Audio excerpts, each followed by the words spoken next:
Quand on aborde le cheval, il faut avoir une maîtrise. Dans le monde de l'artisanat, c'est aussi ça, c'est maîtriser la matière qu'on va devoir dompter, en l'occurrence le cuir, et en même temps arriver à ses fins, c'est-à-dire faire un objet qui va être élégant, beau, qui va traverser la vie des hommes. C'est ça la magie.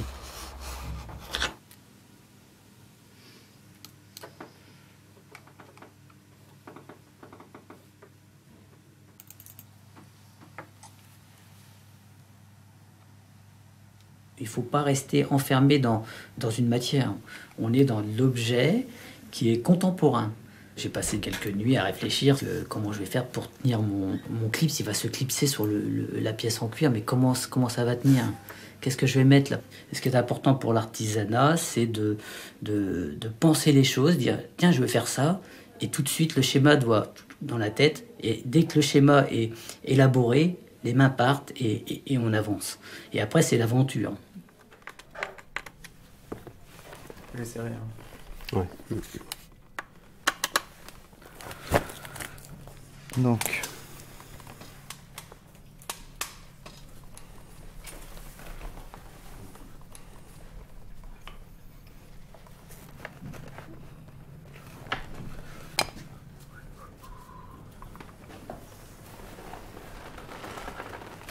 Moi j'aime beaucoup les outils. Dès qu'il m'en manque un, il me le faut que je l'achète. Donc je cours souvent les brocantes.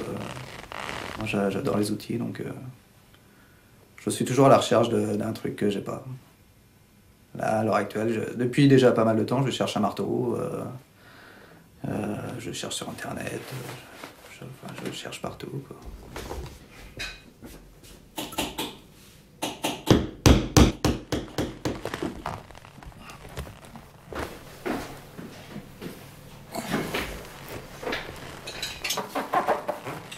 Bien, du cuir.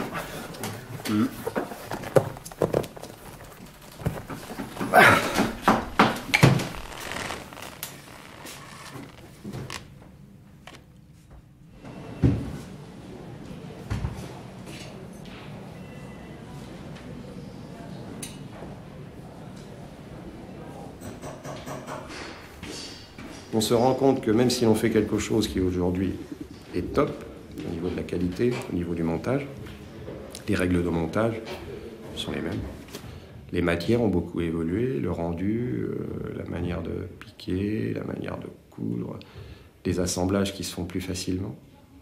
Mais à côté de ça, un objet qu'on aime, ça ne change pas. On le regarde différemment parce qu'il y a un quotidien, mais bon, c'est toujours pareil.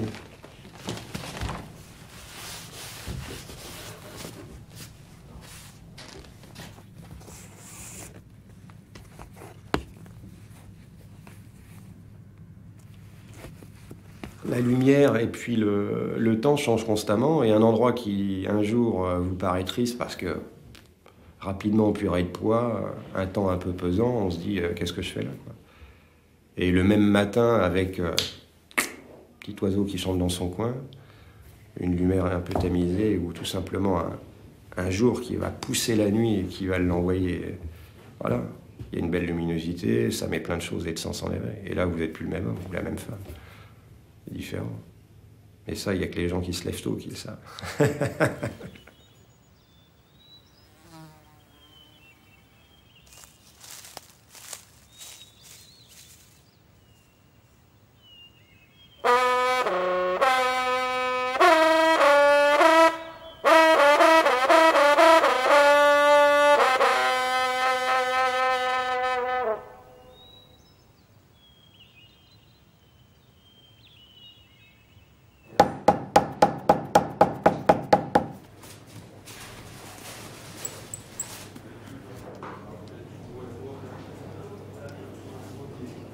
Malgré que la machine, tout ce qui se modernise, tout ça, mais on aura toujours besoin de la main de l'artisan, parce qu'on peut faire des merveilles avec un bon artisan.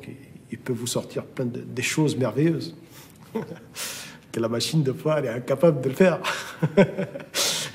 C'est clair.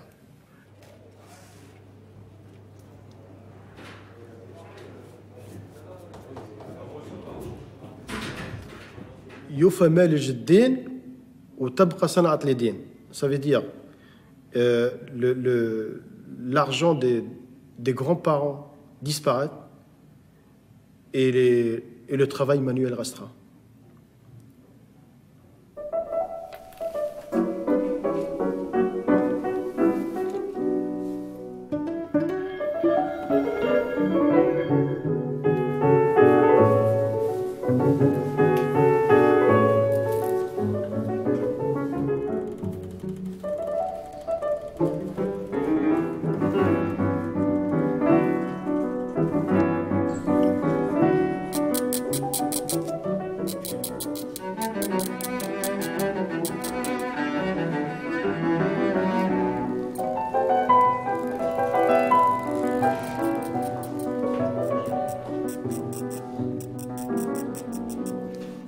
Je suis rentrée, j'avais 16 ans en apprentissage et puis finalement ça fait 33 ans et je suis toujours dans l'entreprise. Mon père était imprimeur sur étoffe, maman était tisseuse et moi je dessine, voilà.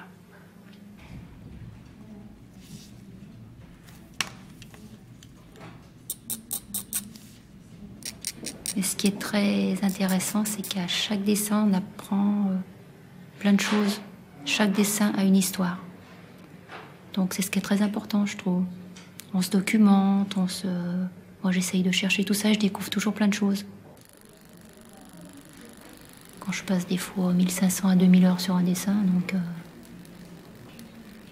tout le monde ne peut pas y arriver.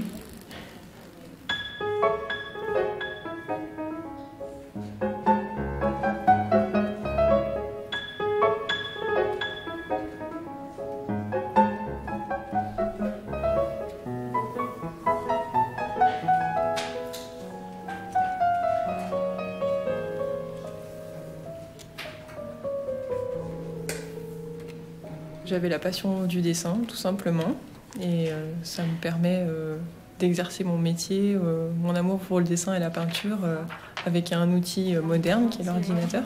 Voilà, donc il va plus loin, mais je pense qu'il faudra peut-être faire attention au grenadage. Non ? Ouais, bah on verra ça, ouais, à la fin, pour éviter peut-être qu'il y en ait trop. Au début, Nadine ne connaissait rien du tout à l'informatique. Ce que je connaissais de son travail, c'était juste ce que ma grand-mère m'avait raconté. Et on a vraiment fait le geste de s'échanger les outils pour voir... on a toutes les deux tendance à faire les mêmes gestes.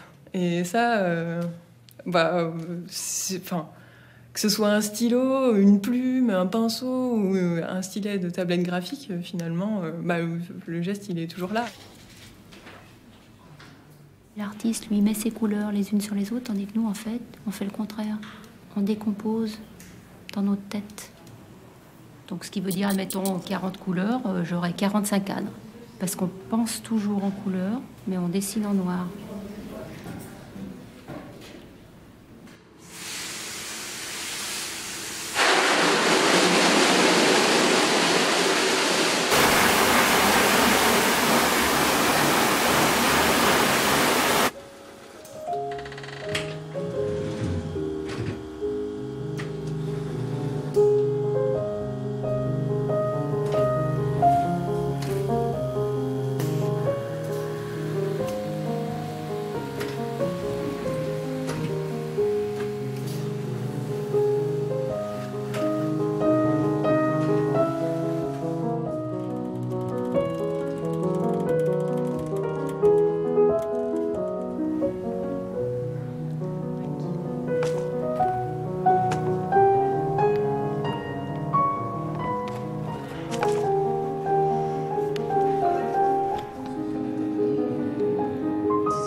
Moi, j'ai eu le bonheur d'apprendre sur le tas, on appelle ça. J'ai appris selon les anciens qui étaient dans le métier. Et de fil en aiguille, j'ai appris mon métier comme ça. Du début jusqu'à la fin, j'essaie toujours de faire de mon mieux. J'ai appris beaucoup de choses et j'en apprends encore. Voilà, même à 40 ans d'expérience, j'en prends toujours.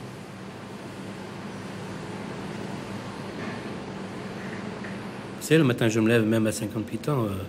Bon, comme toute personne, ça me fait flic de me lever, quoi, de me réveiller. Mais ça me fait pas flic de venir travailler, quoi. Je pense que là, dans l'atelier, que ce soit moi ou les autres, on s'en fout pas du boulot, quoi. On est là, on essaie d'y faire le mieux possible.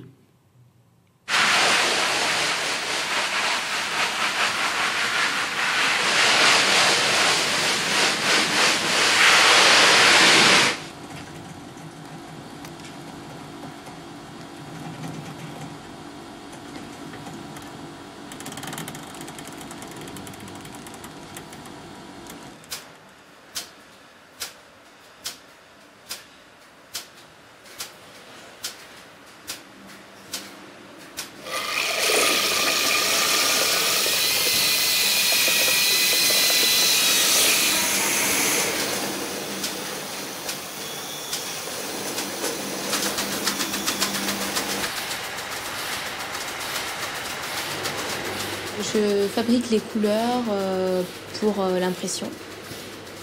Suite à des recettes qu'on reçoit de la coloration, je dois mélanger les couleurs entre elles pour pouvoir avoir la nuance voulue.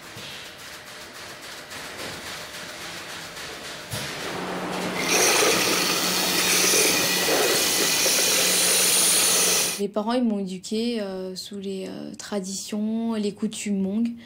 C'est-à-dire l'homme avant la femme, le mariage Hmong. J'ai l'impression que je vivais en fait dans quelque chose de noir.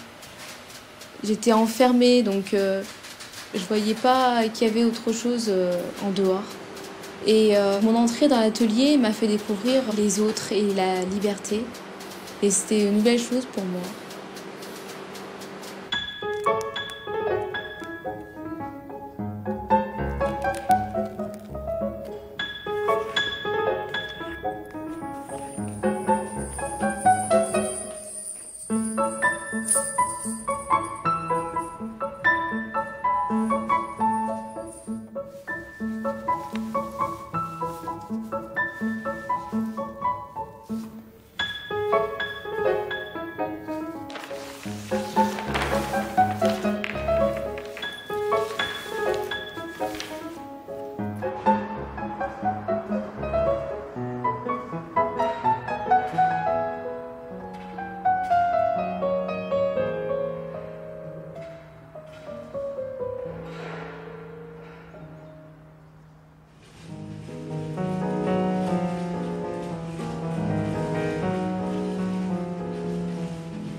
Je suis ouvrier maroquinier et j'ai fait toutes sortes de métiers manuels, de l'électricité, de la plasturgie.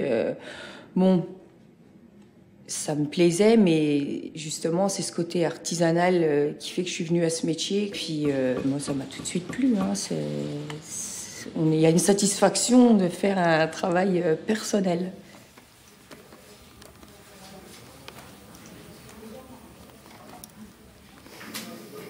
On va faire 15 sacs au mois de couleurs différentes, de matières différentes, enfin de matières de cuir différents, du veau au taureau, à l'autruche, au croco, de tailles différentes, donc ça se répète jamais vraiment. Et aussi, il y a une fois où le sac va être vraiment nickel, puis l'autre fois, ah ouais, c'est vrai que là, il y a quand même un petit...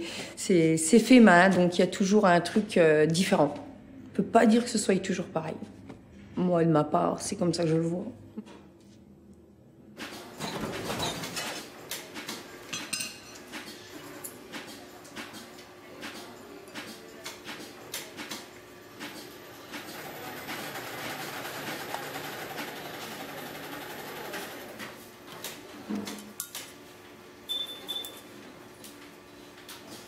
C'est un beau métier qu'on a. Et je vois, bon, au niveau des formations, il y a beaucoup de gens, d'amis qui me posent des questions. Mais oui, mais pourquoi, comment il faut faire pour rentrer, pour essayer C'est un métier que... Il n'y a qu'en le faisant qu'on arrive à savoir si on va être fait pour. Je pense même, c'est pas nous qui l'aime le métier, c'est lui qui nous aime avant de nous aimer.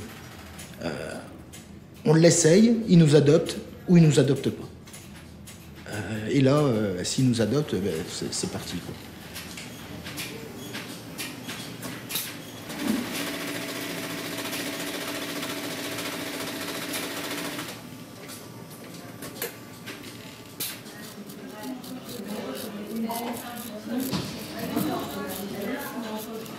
Quand vous êtes dans l'équipementier automobile, la voiture, vous ne la voyez pas sortir, vous voyez un morceau de la voiture.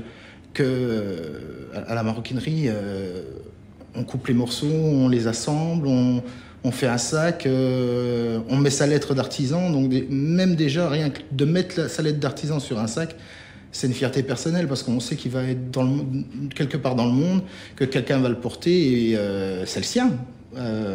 Il appartient à la maroquinerie, mais c'est quand même nous, c'est notre âme, c'est nos coutures, c'est notre patte.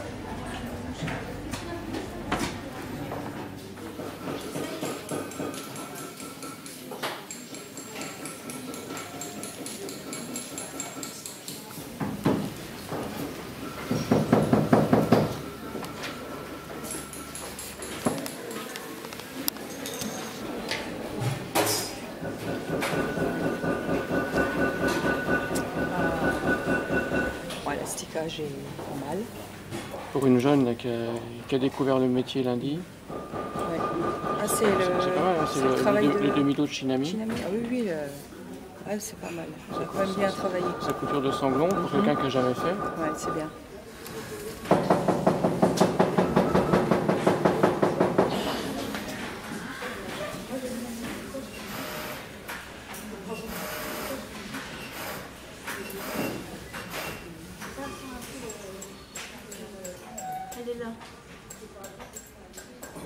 Un artisan, c'est une personne qui travaille de ses mains, qui donne tout son cœur dans son travail.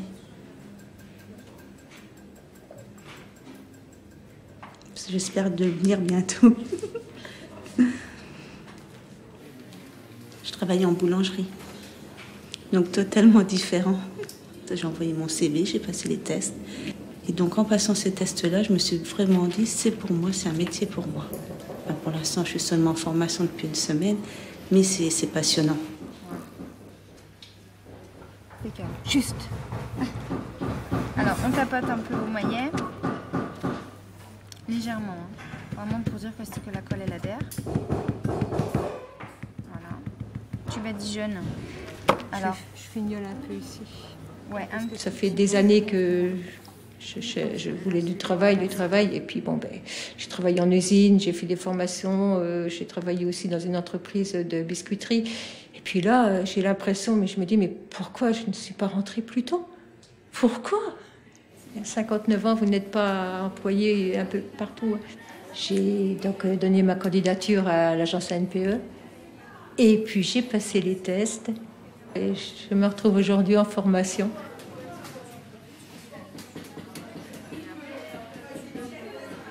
Niveau boulot, ici, c'est dur. Hein. Faut retrouver à 20 ans en CDI, c'est pas commun, surtout dans les Ardennes. Quand j'ai su que j'étais prise, puis le temps que j'attendais cette phrase, je me suis mise à pleurer. J'étais en sanglots dans le bureau. Et chez papa-maman, c'est bien beau, mais je peux pouvoir me mettre en ménage. Mais je commence ma vie.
Moi, j'ai un parcours scolaire, tout ce qu'il y a de plus classique. Et je me suis dit, j'ai pas envie d'aller, de suivre la même voie que tout un tas de gens qui savent pas trop quoi faire. Quand je disais, voilà, je fabrique des sacs à main, ah bon, très bien. Et après, tu vas faire quoi? Et ah oui, et tes parents, ils sont contents. Des interrogations qui font qu'on est forcément amené à se poser des questions et à se dire, bah tiens, ce que je fais finalement, c'est pas évident pour tout le monde, quoi.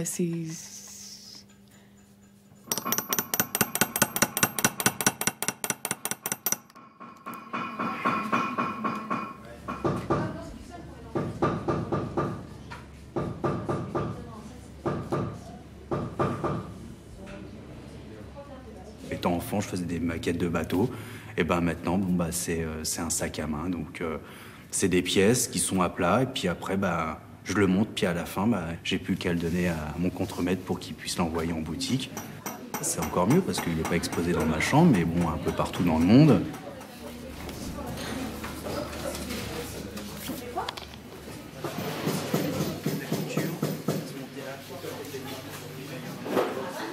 Le mot artisan me file la chair de poule. Voilà, en gros. C'est un mot que j'apprécie beaucoup et que j'ai envie de garder. J'ai pas envie d'être ouvrier, c'est pas le fait qu'il y ait des métiers mieux que d'autres.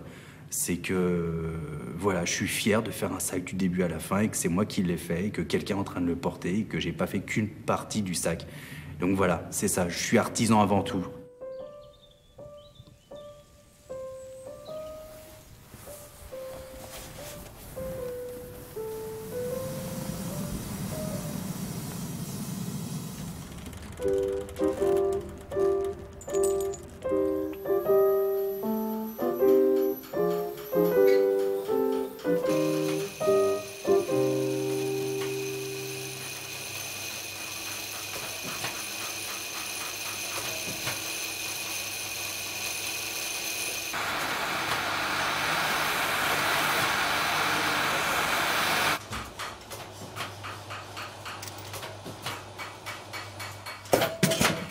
Je pense que le fait d'avoir choisi sa profession, c'est une liberté. Bon, après, il faut s'en donner les moyens aussi. Il faut travailler, tout ça. Ça demande beaucoup de travail et il y a encore plein de choses à apprendre, quoi. Mais j'oublie pas mes parents quand même. Ils m'ont laissé faire ce que je voulais. C'est un luxe, hein. Sur Terre, on n'est que de passage, donc des fois les témoins sont encore là, des fois ils sont plus là, quoi. Donc on peut que leur parler comme ça, par le travail.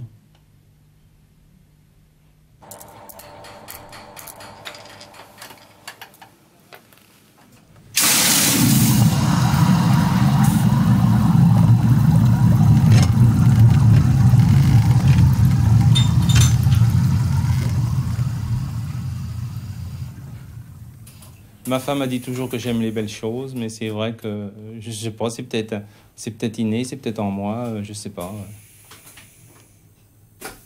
Tout petit, j'étais déjà beaucoup bricoleur. Bon, n'importe quoi, on pouvait faire des petites voitures en bois, des trucs... parce que bon, comme on n'avait pas de jouets, pas de trucs comme ça, ça faisait partie de la, disons, de l'aspect des anciens. Les anciens ne dépensaient pas d'argent dans les jouets. Parce que pour eux, c'était de l'argent gaspillé. Alors, en fin de compte, on essayait de se débrouiller, de faire des jouets nous-mêmes. Avec des boîtes de conserve, avec tout plein de choses, quoi, qui nous passaient par la tête.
J'avais la chance d'avoir de la famille qui possédait une petite bijouterie familiale.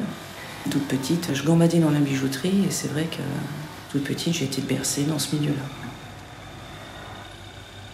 Le métal est quelque chose de vivant en fait, donc on ne peut jamais avoir deux mêmes pièces identiques. Il est quand même chauffé, il est martyrisé ce métal quelque part, hein.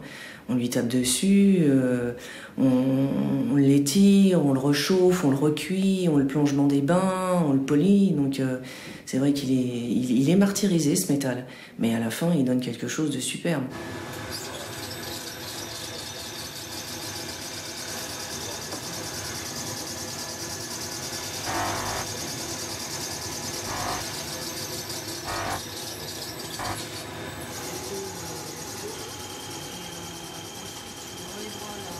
Mon métier, c'est polisseuse, enfin future polisseuse, parce qu'à la base, je suis en apprentissage.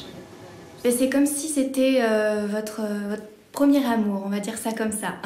Voilà, vous le choyez, vous lui donnez le meilleur de vous-même, vous lui faites des câlins. Bah, nous, c'est comme si on faisait des câlins en fait au métal. On le masse, on lui donne une belle un beau rendu, quelque chose de joli.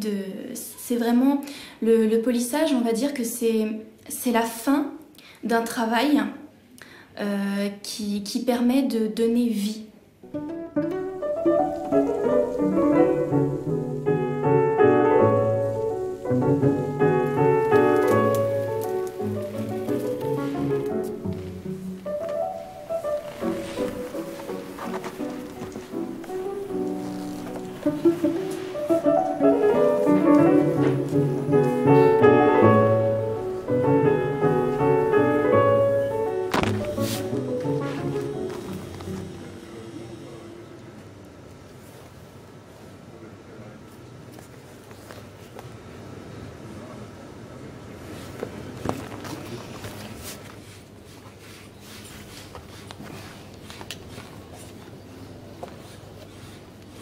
Je suis coupeur depuis l'âge de 14 ans. J'avais coupé des doublures pour des bottes de femmes en poil de mouton. Et à la fin de la journée, j'avais les doigts qui saignaient. Et ça m'a marqué. En fait, je suis d'origine portugaise et j'étais dans les chaussures. Parce que mon père, il était dans la chaussure, donc j'étais dans la chaussure, je suis lié au cuir depuis toujours. Je pense que c'est la matière. La matière. Quand on l'aime et quand on est né dedans, baigné dedans, même si ça fait un peu mal, on l'aime toujours. C'était que le début aussi. Et ça, je l'avais bien compris. Donc.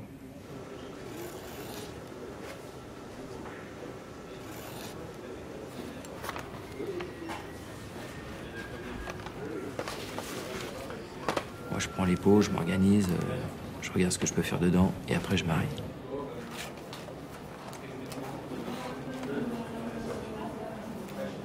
C'est un coup d'œil, quoi. Moi, je regarde, ça, je sais que je passe, ça, c'est un dos, ça, c'est un devant, rabat, soufflé. Après, à expliquer, c'est difficile pour quelqu'un qui connaît pas. Il va dire, il est fort. Non, c'est pas que je suis fort, c'est que c'est mon métier. Avec l'entraînement, enfin entraînement si on peut appeler ça de l'entraînement, c'est à force de faire, on s'améliore et c'est le but. Et après, ça vient naturel. L'autre, c'est trop foncé. Chaque peau est différente, le regard est différent.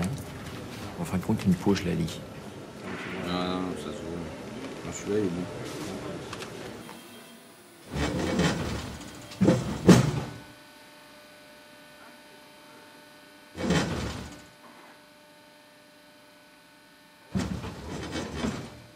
De 11 ans jusqu'à l'âge de 13 ans, j'ai fait partie de la maîtrise baroque et arrivé à l'âge de 13 ans, pour moi, ça a été un drame parce que la mue, je pouvais plus chanter en soprano.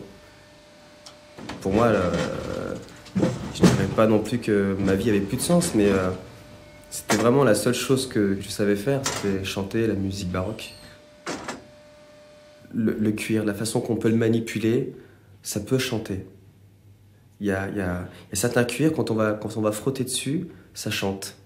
D'autres cuirs ne le font pas. Et en fait, c'est marrant, mais j'ai tout de suite vu un point commun quand j'ai vu la précision, vraiment à quel point c'est minutieux, mais tout de suite ça m'a plu. J'avais vraiment l'impression pas de composer, mais de créer, et finalement ça revenait au même que par rapport à la musique. J'avais besoin de créer quelque chose avec mes mains.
être un bon verrier, il faut être calme, il faut être patient, il faut savoir s'imaginer la pièce qu'on va réaliser avant de la faire. Il faut avoir une bonne hygiène de vie. Donc bien se nourrir, bien se reposer. Il faut savoir débrayer quand il le faut. Quand on sort de l'usine, il faut savoir faire le vide, changer un peu de façon de voir les choses, aller se promener en forêt, aller à la pêche, jouer au foot, voilà.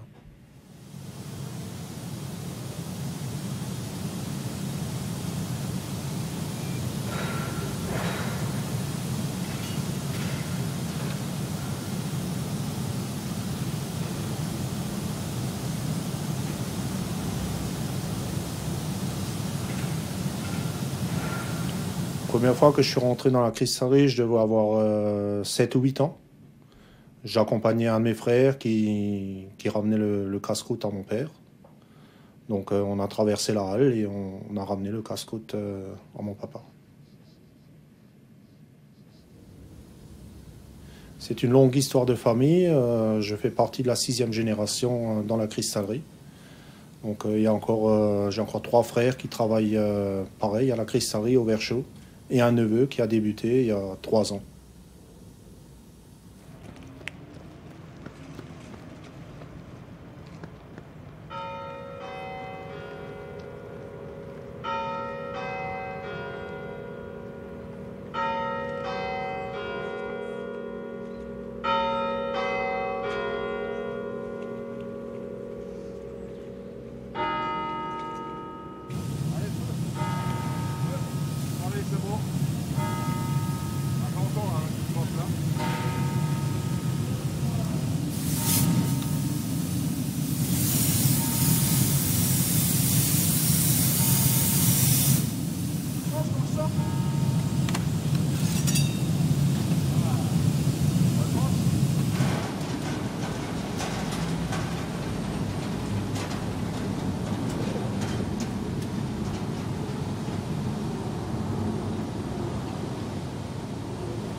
Ouais, c'est vraiment long.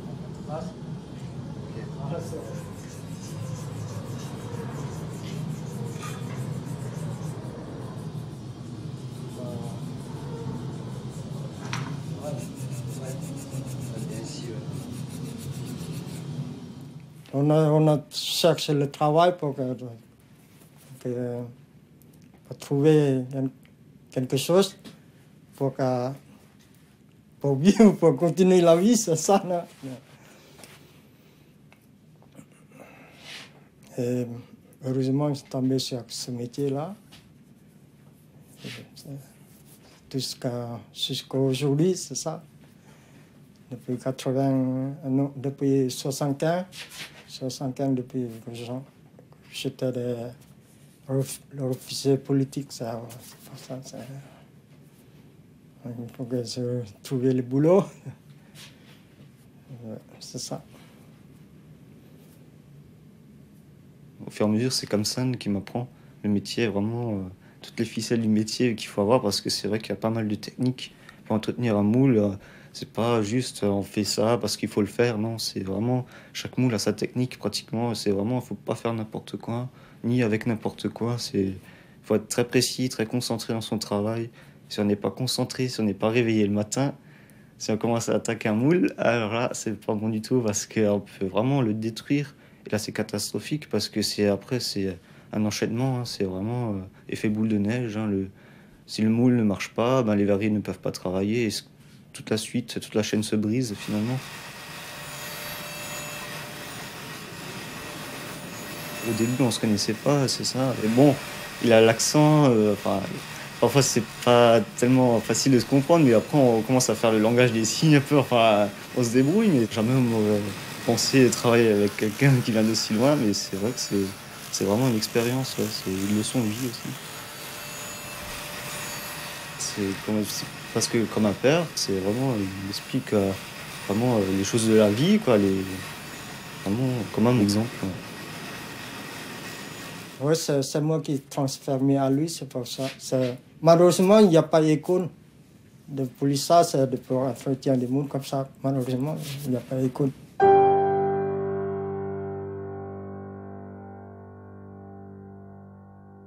Moi, au début, j'ai appris la clim. Et atterrir ici, c'est vraiment un chemin bizarre. Je suis vraiment content d'être ici. Ouais. Avant, je connaissais pas le cristal. Et un matin, je me suis réveillé. Je me suis dit, mais Pierre, mais tu connais pas les belles choses, tu connais rien, tu es ignorant. Intéresse-toi vraiment